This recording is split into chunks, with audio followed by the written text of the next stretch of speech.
실명 유튜브나 이런 걸로 채워져 있다면 그 수준을 한번 보세요. 운의 논의와 비평을 가지고 대통령이 국정 운영을 한다고?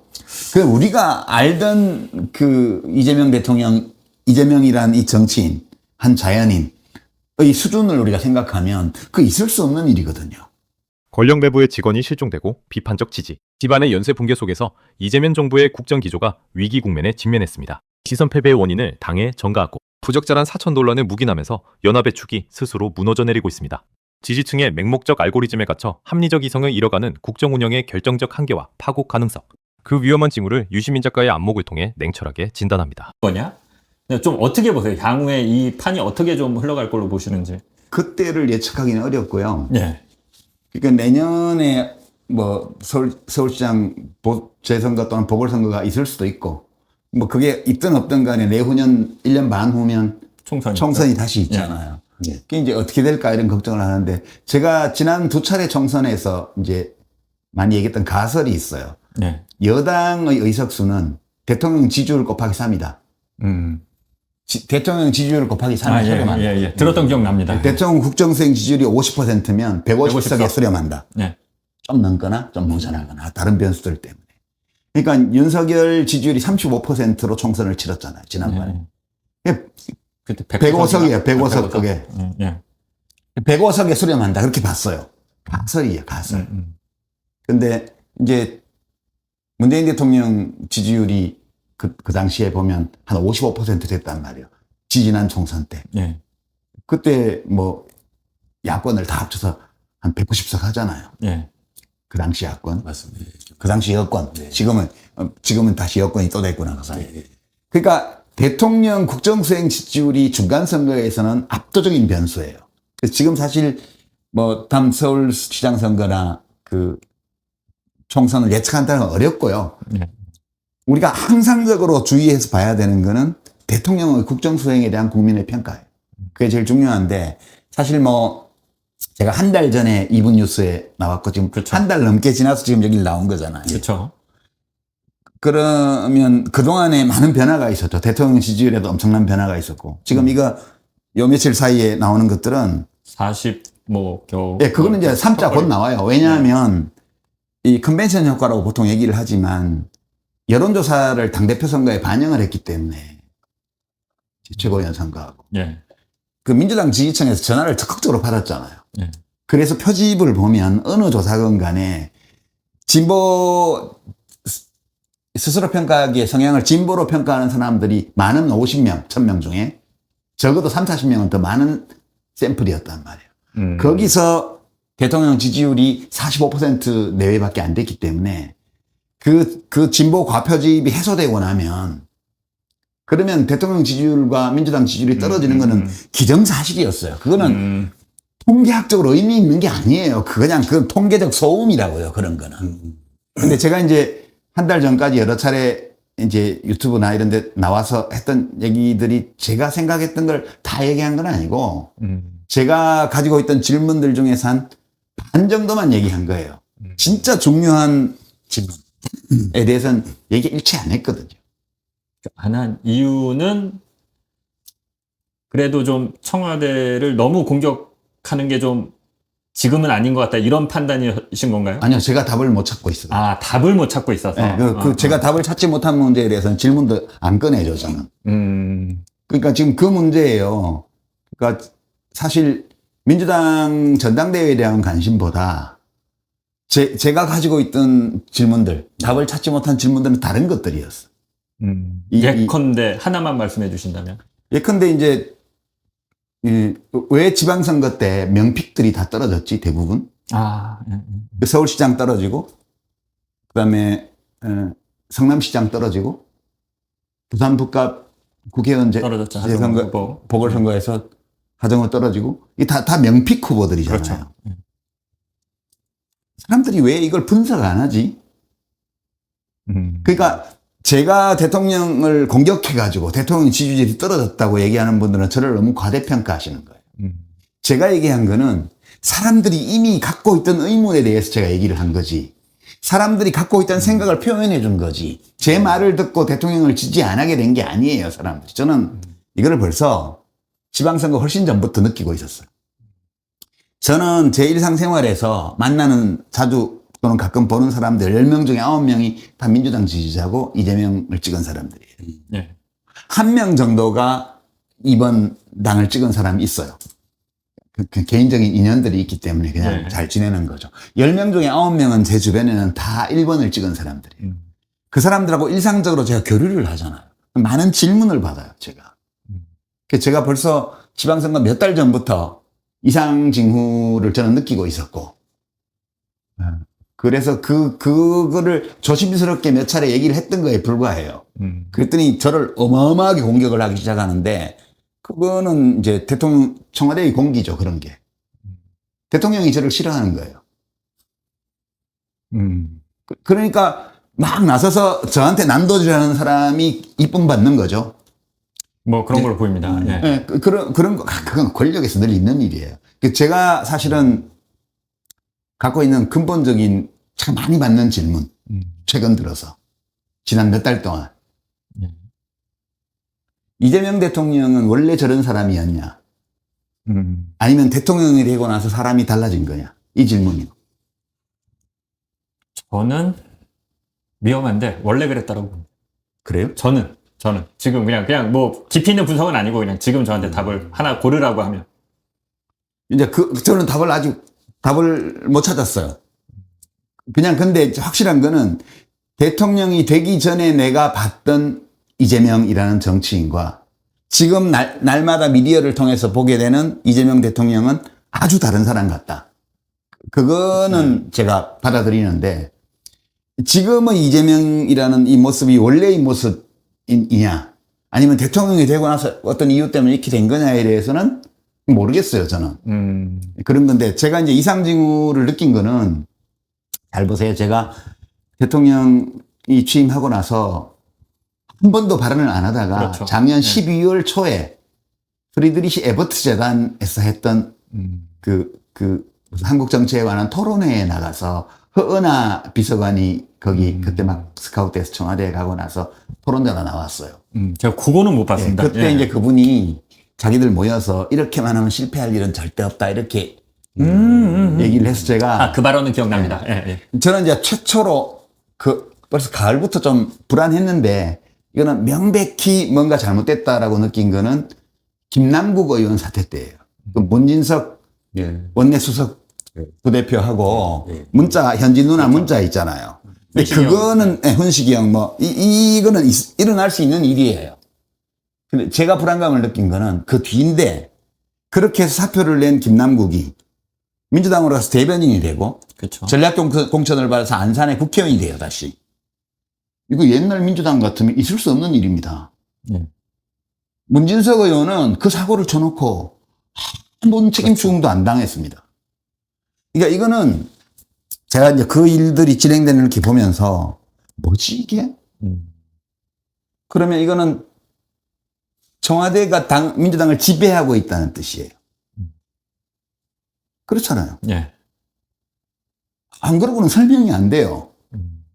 그리고 명픽은 그냥 전략공천을 주는구나. 재보궐선거, 지방선거 재보궐에서. 그거 말고는 달리 설명할 길이 없잖아요.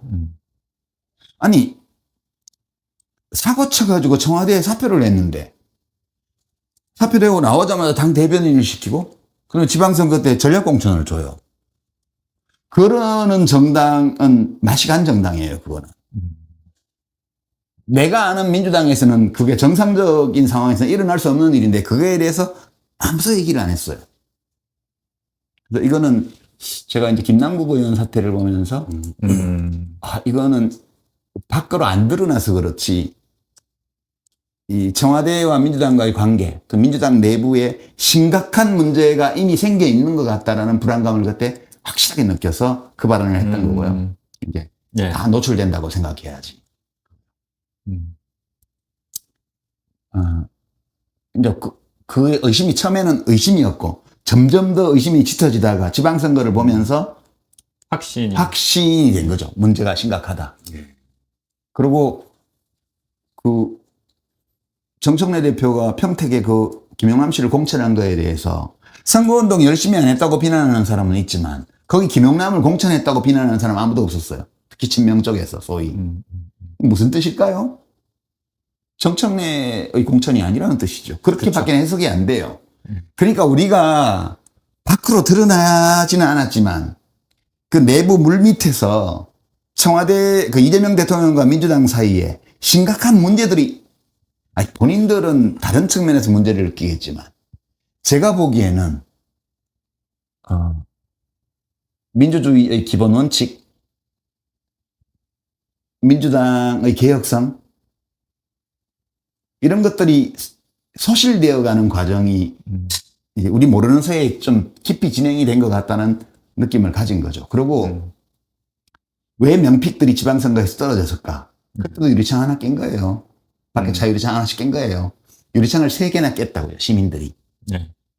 그런데도 대통령은 지방선거 끝나고 기자회견하면서 선거를 패배로, 사실상 패배로 규정을 하고, 그걸로 당 탓을 하고. 그렇죠. 뭐지? 내가 보기에는 분명히 대통령 차 유리창을 깼는데, 시민들이, 유권자들이. 왜 대통령은 당 보고 뭐라 그러지?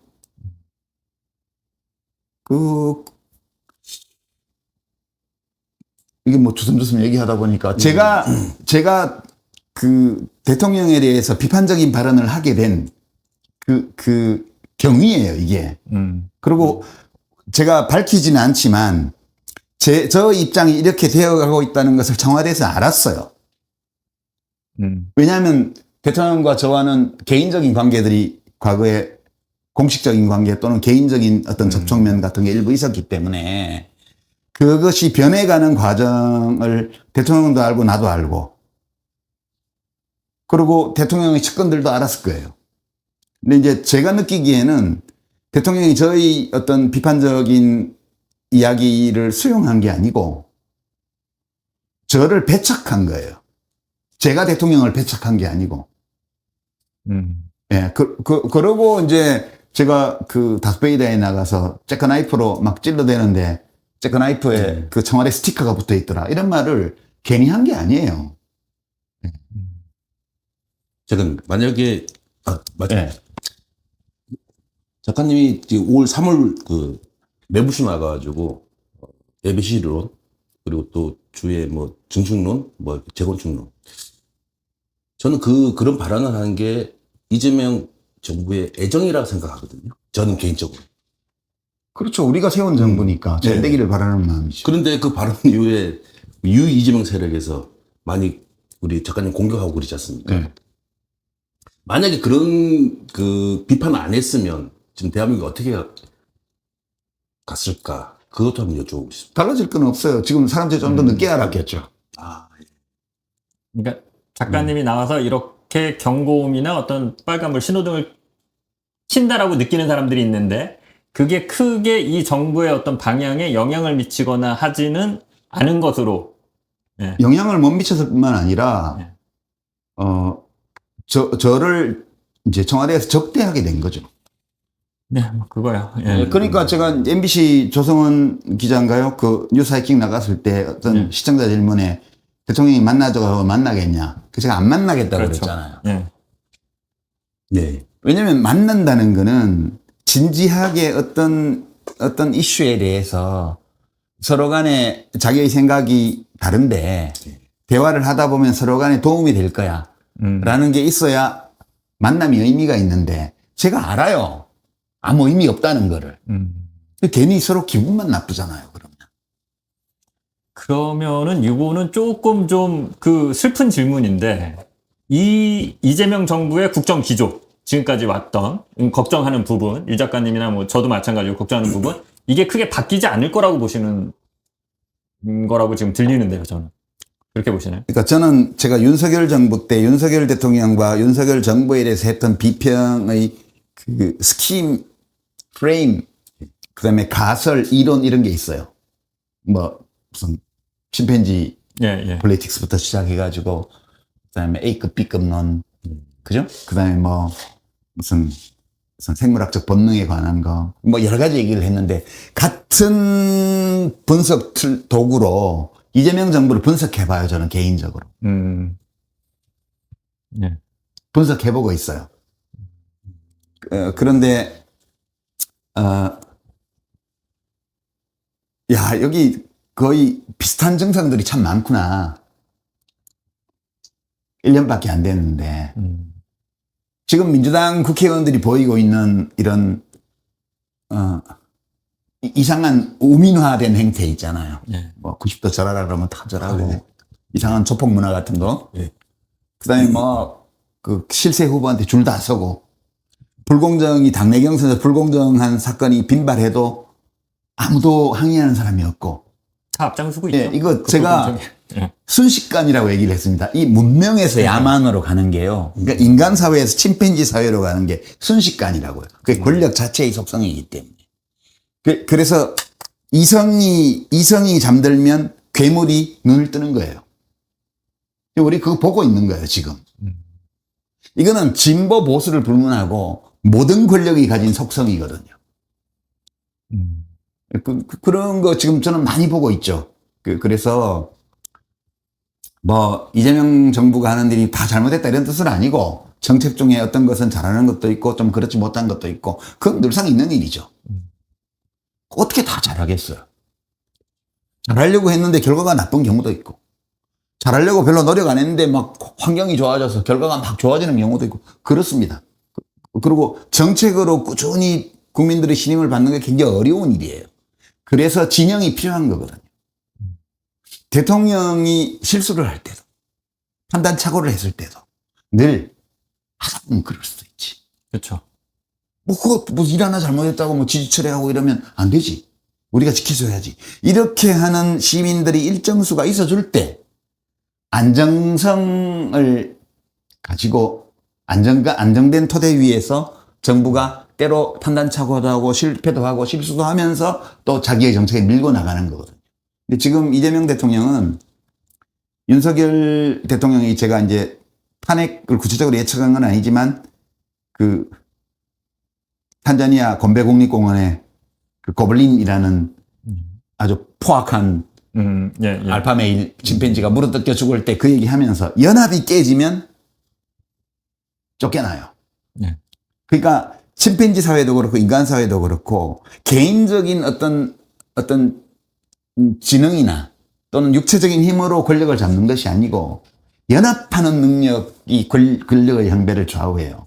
그래서 이제 뭐 이준석 쫓아내고 뭐 하고 하는 걸 보면서 자신의 집권 기반을 스스로 해체하고 있기 때문에 조만간에 비극적인 결과를 맞을 것이다, 윤석열은. 이렇게 제가 쭉 얘기를 했습니다. 예. 이재명 대통령도 자신의 집권연합을 스스로 해체하고 있어요. 지금 이미 반넘게 해체를 했고요.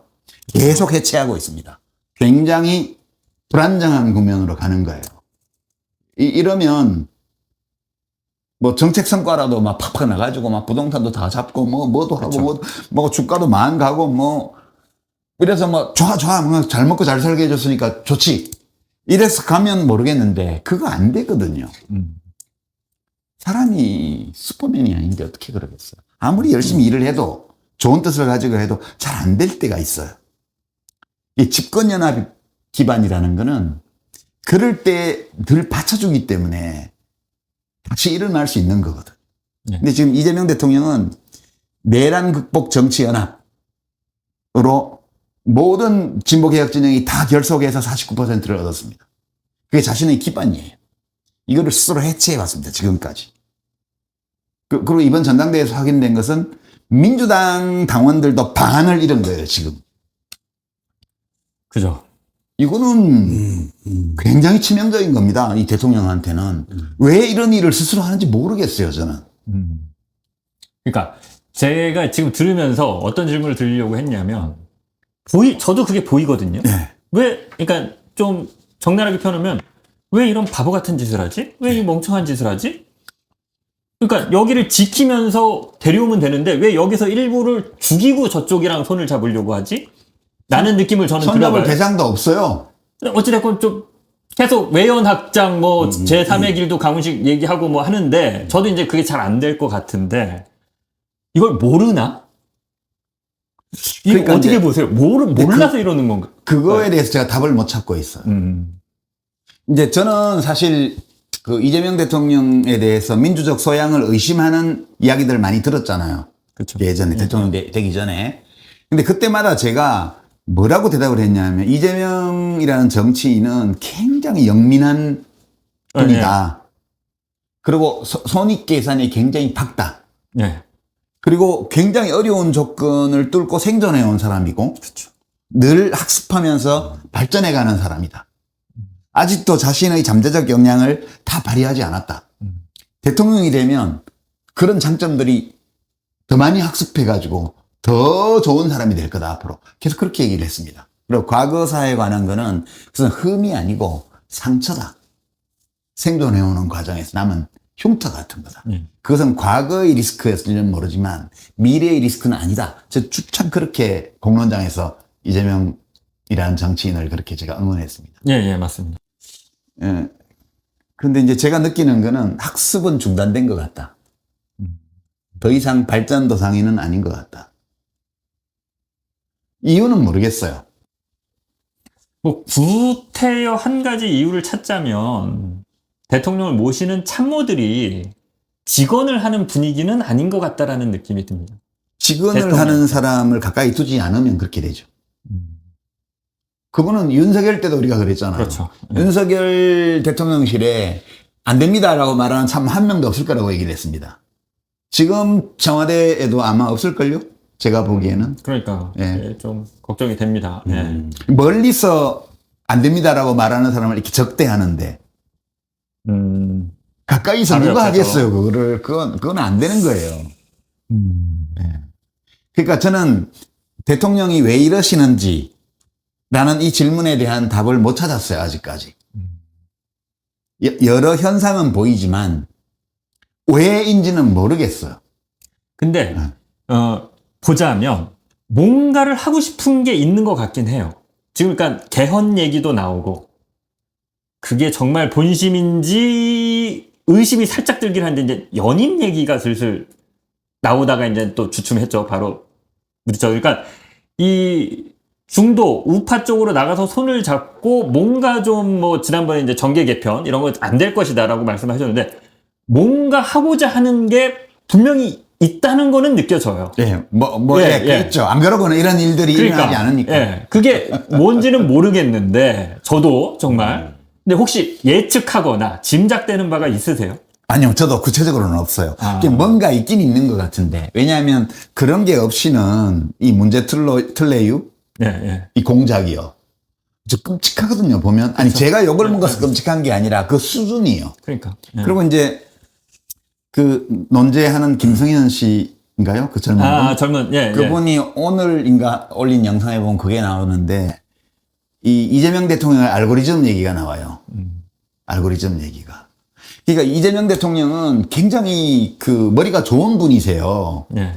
공부만 그냥 잘한 게 아니라 자신이 처한 어려운 상황 속에서 상황을 관찰하고 분석하고 거기서 그 상황을 이겨낼 수 있는 방법을 모색하고 타인의 도움을 요청하고 그렇죠. 그것을 조직해서 넘어서는 이런 식으로 인생을 살아온 사람이에요. 그죠?